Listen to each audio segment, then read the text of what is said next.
ये लॉस आपको नहीं होगा। ये आपके लिए बहुत अच्छी बात है। ठीक है, शिक्षक नियमावली 2022 को बिहार सरकार शिक्षा विभाग ने तैयार किया है और कैबिनेट पे इसकी अंतिम मुहर लगनी बाकी है, लग जाएगी, कोई टेंशन नहीं लेना है। इसी बार अगस्त से आपका जो भी प्राइमरी टीचर का 1 लाख वैकेंसी आने वाला है और अक्टूबर में हाई स्कूल के लिए 75 से 80 हज़ार वैकेंसी आने वाला है, उसमें यही सिस्टम लागू होगा।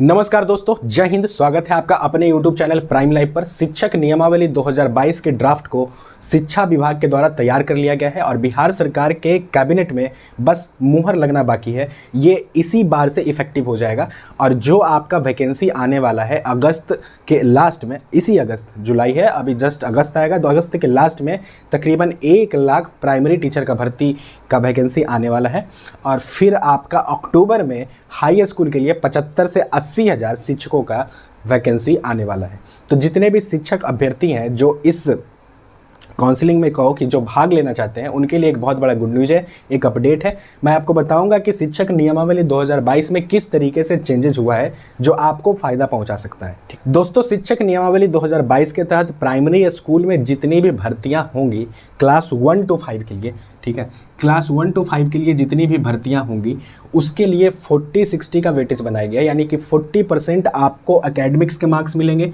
जिसमें आपको मैट्रिक, इंटर और फिर ट्रेनिंग, क्योंकि ये तो बेसिकली इंटर पे ही आता है, तो मैट्रिक, इंटर और ट्रेनिंग, ये तीनों के जो मार्क्स हैं इसका एवरेज निकालना होगा और जो एवरेज आएगा उसका 40% हम लेंगे।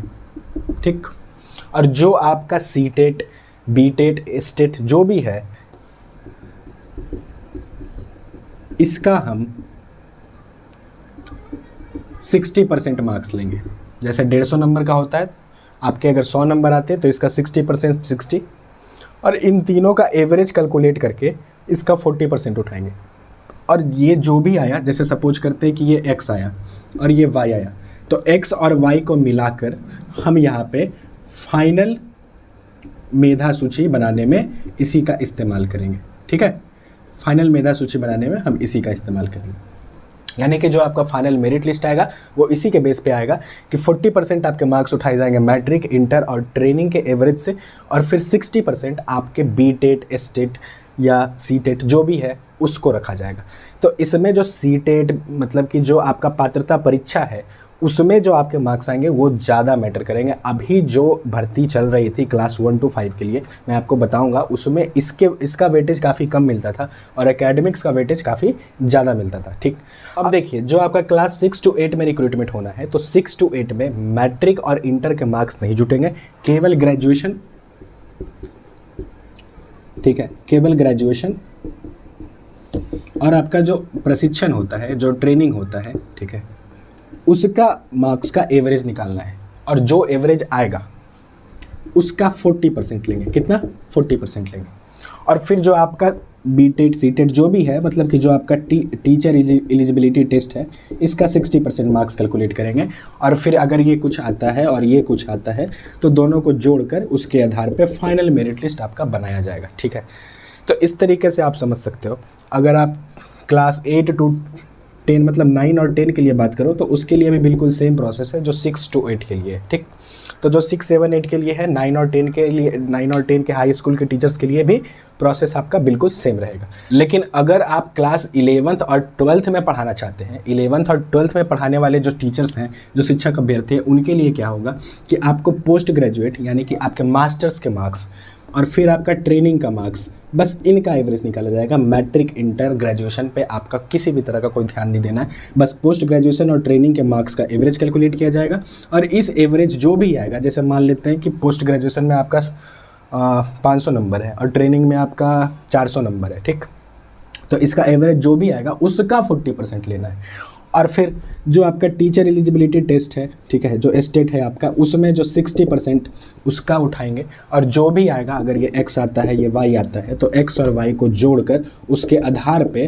फाइनल मेरिट लिस्ट आपका बनाया जाएगा। तो इस तरीके से आप समझ सकते हैं कि क्लास 1 to 5 के लिए अलग रूल है, उसमें आपको मैट्रिक, इंटर और फिर जो आपका मैट्रिक, इंटर और ट्रेनिंग उसका 40% और फिर टीचर एलिजिबिलिटी टेस्ट का 60%। वहीं पे 6 to 8 और 9-10 मतलब ओवरऑल 6 to 10 के लिए सेम है ग्रेजुएशन, और फिर आपका ट्रेनिंग का एवरेज लिया जाएगा। लेकिन क्लास 11th और 12th के टीचर्स के लिए आपको पोस्ट ग्रेजुएशन और ट्रेनिंग का एवरेज लेके 40% निकालना है और एस्टेट के मार्क्स का 60% कैलकुलेट करना है। फिर दोनों को जोड़कर जो भी मार्क्स आएगा उसके आधार पे आपका फाइनल मेरिट लिस्ट तैयार होगा।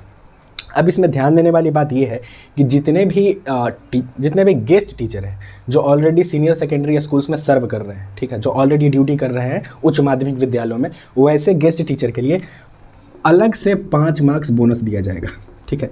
तो ये गेस्ट टीचर के लिए अलग से 5 मार्क्स बोनस रहेगा। इसको आप ध्यान रखेंगे कि गेस्ट टीचर को ये प्रॉफिट मिला है कि अलग से 5 मार्क्स बोनस के रूप में मिलेगा, जो उनके मेधा अंक में जुट जाएगा और उसी के आधार पे फाइनल मेरिट लिस्ट आपका बनना है। और जितने भी सोल्जर हैं जो मतलब वार में शहीद हो गए, ठीक है, यानी जितने भी शहीद सैनिक हैं उनकी जो पत्नी है, ठीक है, तो उनकी जो पत्नी है उनको अगर वो भाग लेती है इस शिक्षक काउंसलिंग में तो उनके लिए 10 मार्क्स एक्स्ट्रा रहेगा, ठीक है, उनके लिए 10 मार्क्स एक्स्ट्रा रहेगा। तो अगर कोई सोल्जर किसी भी इस वीर गति को प्राप्त किसी सैनिक की विधवा है तो उनके लिए 10 मार्क्स का अलग से प्रावधान किया गया है, उनको 10 मार्क्स अलग से मिलेंगे और ये इसी के आधार पे फिर बाद में फाइनल मेरिट लिस्ट तैयार होगा।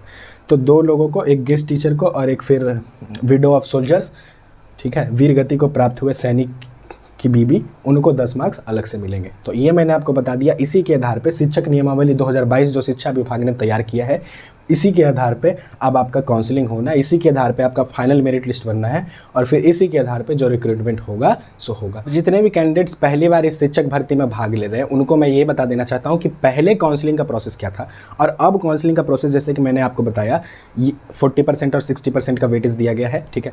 तो दोनों में डिफरेंस क्या था, ठीक। अब जैसे देखो, पहले क्या होता था कि पहले क्लास 1 to 5 के लिए, ठीक है, पहले क्लास 1 to 5 के लिए मैट्रिक, इंटर और ट्रेनिंग, ठीक है, मैट्रिक, इंटर और ट्रेनिंग, ये तीनों का मार्क्स जुटता था और इनका एवरेज निकाला जाता था और इनका एवरेज जो भी आया उसमें फिर जुटता था। देखो क्या, अगर आपका टीचर एलिजिबिलिटी टेस्ट पात्रता परीक्षा में 55 से 70% तक मार्क्स है तो इसके 2 मार्क्स जुटते थे अलग से। अगर आपका 70 से 80% तक मार्क्स है पात्रता परीक्षा में, टीचर एलिजिबिलिटी टेस्ट, सीटेट वगैरह में, तो 4 मार्क्स जुटते थे। अगर आपका 80 to 90% है तो इसके 6 मार्क्स जुटते थे। अगर आपका 90% से ऊपर है, ठीक है, 90 प्लस है, तो इसके 10 मार्क्स जुटते थे और फिर ये इसमें ऐड हो जाता था। आपका जो भी आया 2, 4, 6, 10 फिर इसमें ऐड हो जाता था और इसी के आधार पे फाइनल मेरिट लिस्ट तैयार किया जाता था और लोगों को नियुक्ति पत्र इसी के आधार पे बांटा जाता था। तो इसमें देखो दिक्कत क्या था, ठीक है। अब दिक्कत ये था कि जितने भी लोग, अब ये तो मैंने 1 to 5 का बताया, अगर आप 6 to 8 के लिए जाओगे तो 6 to 8 में क्या होगा कि मैट्रिक, इंटर के साथ साथ, ट्रेनिंग के साथ साथ ग्रेजुएशन का भी जोड़ दिया जाएगा और वहीं पे अगर आप 9-10 में जाओगे तो वो भी 6 to 8 जैसा ही होगा। और फिर 11th और 12th की बात करोगे तो वहाँ पे बस एक एक्स्ट्रा पोस्ट ग्रेजुएशन का जुटेगा। मतलब ओवरऑल एकेडमिक्स को वेटेज ज़्यादा रहता था और फिर ये चीज़ें सेम रहती थी कि मतलब आपका 55 to 70% है तो 2 मार्क्स, 4 मार्क्स, 6 मार्क्स, 10 मार्क्स आपका टीचर एलिजिबिलिटी टेस्ट के आधार पर मेधा अंक काफ़ी कम मिलता था, ठीक। तो इससे दिक्कत देखो क्या होता था भाइयों, इससे दिक्कत ये होता था कि जितने भी बच्चे जो प्राइवेट से ट्रेनिंग वगैरह कर रखे हैं या NIOS से जिनका सर्टिफिकेट है मैट्रिक का, इंटर का, ग्रेजुएशन का, तो उनके मार्क्स काफ़ी अधिक होते थे, ठीक। अब जो प्राइवेट से B.Ed किया है या DLED किया है उनके मार्क्स तो काफ़ी अधिक होते थे और जो पुराने कैंडिडेट थे जिन्होंने बिहार बोर्ड से बहुत पहले मैट्रिक पास किया था, इंटर पास किया था, उनके मार्क्स काफ़ी कम होते थे। और जो नए बच्चे थे इधर हाल फिलहाल में, मतलब जो काफ़ी यंग एज के हैं, उनका CBSE से सर्टिफिकेट होता था मैट्रिक का, इंटर का, ग्रेजुएशन का, तो ये सब इनके मार्क्स ज़्यादा होते थे। आजकल मार्क्स जो है ना पहले के मुकाबले अधिक उठते हैं, ठीक, खासकर CBSE में। अब बिहार बोर्ड की भी आप बात कर लो तो पहले के मुकाबले काफ़ी अधिक उठते हैं। तो ऐसे होता क्या था कि वेटेज ज़्यादा मिल जाता था एकेडमिक्स को, और अगर एकेडमिक्स को ज़्यादा वेटेज मिलता था तो फ़ायदा किसको होता था? नए बच्चों को, मतलब कि नए कैंडिडेट्स को जो यंग हैं, ठीक है। अब जिन्होंने प्राइवेट से ट्रेनिंग कर रखा है उनको, प्राइवेट से DLED वगैरह कर रखा है, उनको और बेनिफिट हो जाता था क्योंकि उनके मार्क्स काफ़ी अच्छे होते थे, 80%, 90%, 92%, इस तरीके से ट्रेनिंग में मार्क्स होते थे। और जिन्होंने इग्नू वगैरह से ठीक है, बड़े बड़े नामी यूनिवर्सिटी से पहले से कर रखा है तो उनके मार्क्स काफ़ी कम होते थे। तो एकेडमिक्स को ज़्यादा वेटेज मिलने से एक घटा ये होता था कि जो नए बच्चे हैं, यंग वाले हैं और प्राइवेट्स हैं खास करके, तो उनको ज़्यादा बेनिफिट मिलता था। लेकिन अब क्या कर दिया गया, अब निकाला जाएगा आपका एवरेज, लेकिन उस एवरेज का केवल 40% ही आपका कैलकुलेट होगा फाइनल मेरिट लिस्ट के लिए, फाइनल मेधा सूची के लिए। और आपका जो भी मार्क्स आ रहा है 55%, 70%, 80%, जो भी मार्क्स आ रहा है उसका 60% उठाया जाएगा फाइनल मेरिट लिस्ट को तैयार करने के लिए। तो अब सीटेट बीटेट ये जो भी है इसका ज़्यादा वेटेज होने से आपको ये फ़ायदा मिलेगा कि जितने भी मेधावी बच्चे हैं, जितने भी होनहार बच्चे जिन्होंने सीटेट की तैयारी बहुत अच्छे से की है, जिनका सीटेट में बढ़िया मार्क्स है, उनको अब ज़्यादा बेनिफिट मिलेगा। और प्राइवेट वगैरह से आप ट्रेनिंग करो या मैट्रिक इंटर NIOS से करो, अब उससे कोई बहुत ज़्यादा फर्क पड़ने वाला नहीं है, क्योंकि उसका वेटेज घटाकर 40% कर दिया गया है और इसका वेटेज अब 60% है। ठीक, तो ये एक बहुत अच्छी बात है, ये एक खुशखबरी है। जो जेन्युइन कैंडिडेट्स हैं उनका सीटेट में काफ़ी अच्छा मार्क्स होगा। वहीं पे मैं बहुत सारे बच्चों का ऐसा देखता था, मैं इसी बार जो आपका 2019 वाला जो भर्ती हाल फिलहाल में हुआ 5-6 महीने पहले, उसी में मैं देखता था कि बच्चों का जो मैट्रिक में मार्क्स है वो 80%, इंटर में मार्क्स है 70%, और ग्रेजुएशन में भी काफ़ी अच्छा मार्क्स है, ट्रेनिंग में भी 92% मार्क्स है। और जब सीटेट में बीटेट में अगर आप उनके मार्क्स देखोगे तो 150 में बस 90 मार्क्स है, 91 मार्क्स है, मतलब 60% के आसपास ही होता था।